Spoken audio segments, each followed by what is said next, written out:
Bonsoir à tous, bienvenue à ce flash d'information. Le président de la République, Alassane Ouattara, a regagné Abidjan aujourd'hui après quelques jours passés à l'étranger. Il était en Israël hier où il a pris part aux obsèques de l'ancien président israélien Shimon Peres.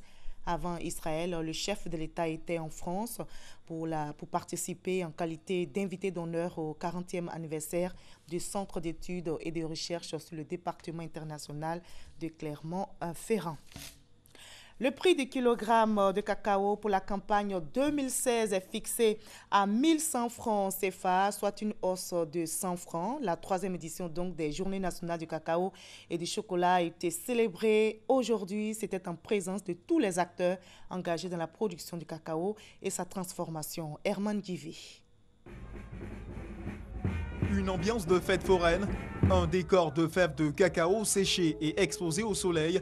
Nous sommes au village du cacao, à la troisième édition des Journées nationales du cacao et du chocolat. Tout rappelle qu'ici, le cacao reste le maître et que le producteur de cacao est à l'honneur. Ils sont venus des quatre coins de la Côte d'Ivoire pour prendre part à leur journée. Les Journées nationales du cacao et du chocolat, célébrées chaque année en début de campagne cacaoyère. Je voudrais féliciter toutes les productrices, tous les producteurs de cacao. Et je voulais les inviter à poursuivre leurs efforts afin de toujours améliorer leur rendement qui leur a valu la reconnaissance de la nation. Fixé à 1000 francs l'an dernier, le prix Borchamp du kilogramme de cacao est fixé à 1100 francs pour la campagne qui s'ouvre. Le bien-être des producteurs, une priorité pour le gouvernement. Le président de la République est sensible à leur sort. Il a demandé d'ailleurs, qu'en liaison avec le ministre de l'Agriculture, du Développement rural, mais aussi en liaison avec le ministre de l'Industrie, on a aussi fait une transformation plus poussée de ces différents produits, notamment en ce qui concerne le cacao, mais aussi en ce qui concerne l'anacarde et le coton, de manière à ce qu'on assure des revenus stables et rémunérateurs, à la fois pour le monde paysan, mais aussi des jeunes là qui vont aller dans le domaine aussi de la transformation. Et cette mamelle de l'économie ivoirienne, il faut justement en faire un label. Le cacao de Côte d'Ivoire a désormais une identité, de quoi ravir les producteurs de cacao. Je dis toutes les femmes n'ont qu'à travailler comme moi je travaille là. Si on travaille comme ça, on sera bien. Je suis vraiment très content parce que vous voyez le prix du cacao qui était de 750, aujourd'hui nous sommes à 1100 francs. Mais il faut remercier le chef de l'État. Il est dans notre peau, il nous écoute. Donc vraiment nous sommes de cœur, nous sommes avec lui.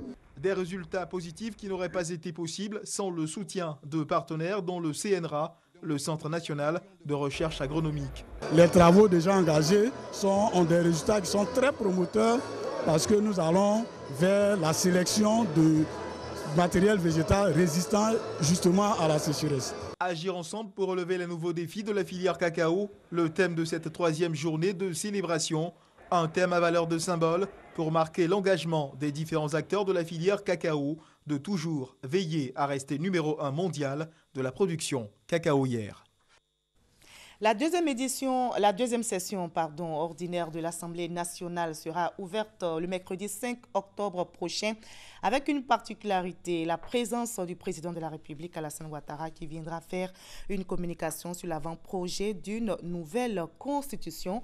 C'est le secrétaire général de l'Assemblée nationale qui a donné l'information hier aux journalistes.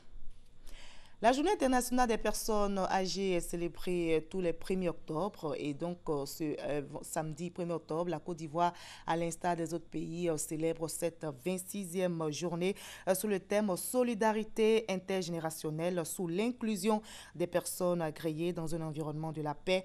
Et le ministre de l'Emploi et de la Protection sociale a livré le message du gouvernement. Nous y reviendrons à 20h.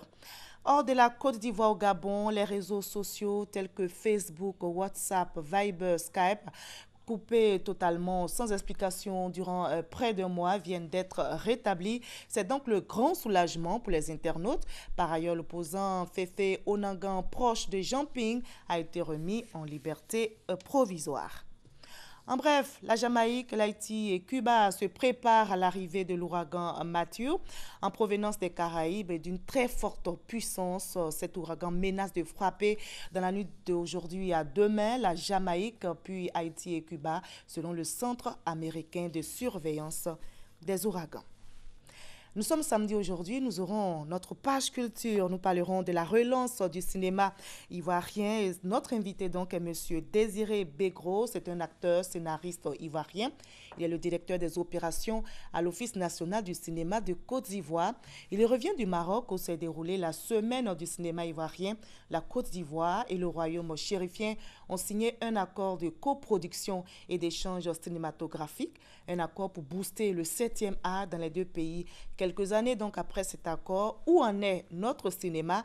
Peut-on déjà parler de retombées pour le 7e art ivoirien? Notre invité nous répondra. Ce sera dans l'édition de 20h. On prend donc rendez-vous. À tout à l'heure.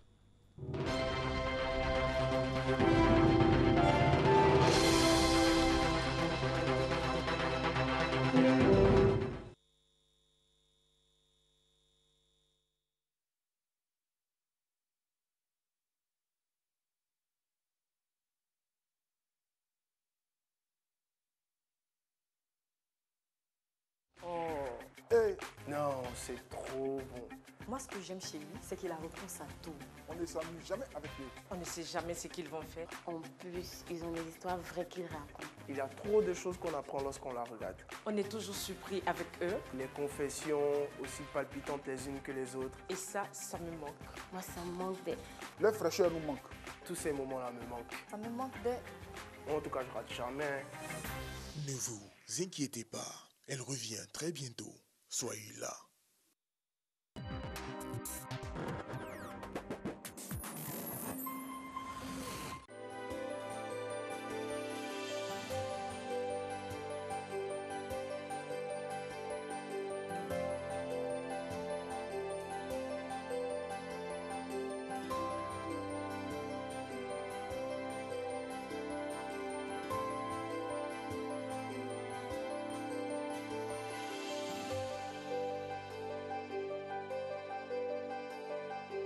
La collection de références sur l'histoire de la Terre et des continents qui la composent.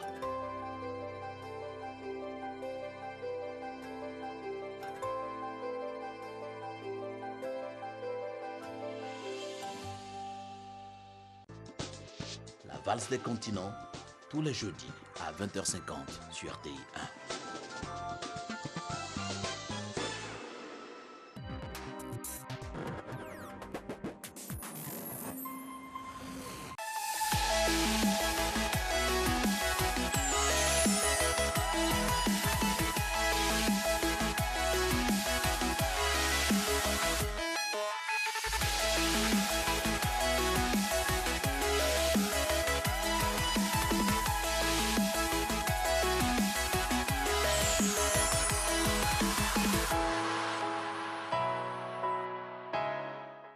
Au cœur d'une Côte d'Ivoire qui gagne, Avant-Garde Production et le district d'Abidjan vous offrent Afrique Fashion Show 11, le rendez-vous international de la mode et de la créativité africaine. Samedi 8 octobre 2016 à 20h au Sofitel Abidjan Hôtel Ivoire. Vivez une soirée créative d'élégance et design made in Africa. Afrique Fashion Show, une référence au cœur du continent. Contact 22 41 85 11 avec l'appui de l'UNESCO, le FER, Corsair, l'Agence Emploi Jeune et la BNI. Orange. Mesdames et messieurs, bonjour. La mode ivoirienne est en deuil. Il est jeune, il était très talentueux. Lui, c'est Raymond Kouadio qui nous a quittés. Raymond Kouadio, c'est ce jeune chapelier qu'on a découvert sur la scène de différents défilés, aussi bien en Côte d'Ivoire qu'à l'étranger. Il nous a représentés dignement, il faisait le bonheur de ces dames, mais malheureusement, la mort a encore frappé. Et ce jour, Tendance voudrait lui rendre hommage pour tout le travail qu'il a accompli, pour tout cet accompagnement en tout cas qu'il a apporté, pour avoir accessoirisé plusieurs défilés, aussi bien en Côte d'Ivoire et bien sûr pour avoir accessoirisé Afrique Fashion Show.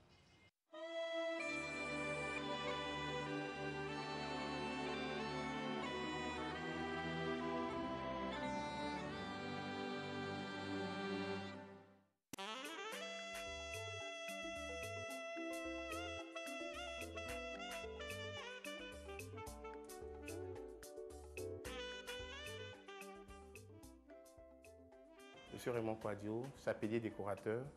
Aujourd'hui, j'ai décidé de vous parler des différents chapeaux et des coiffes et sur quelle tenue il faut porter un chapeau ou une coiffe.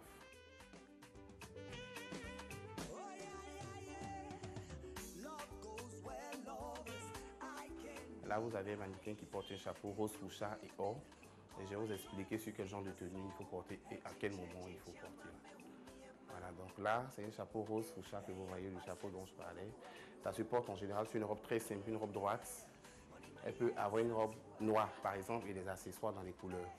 Elle peut mettre une robe noire, une chaussure fuchsia et une pochette or pour appeler. Voilà, donc.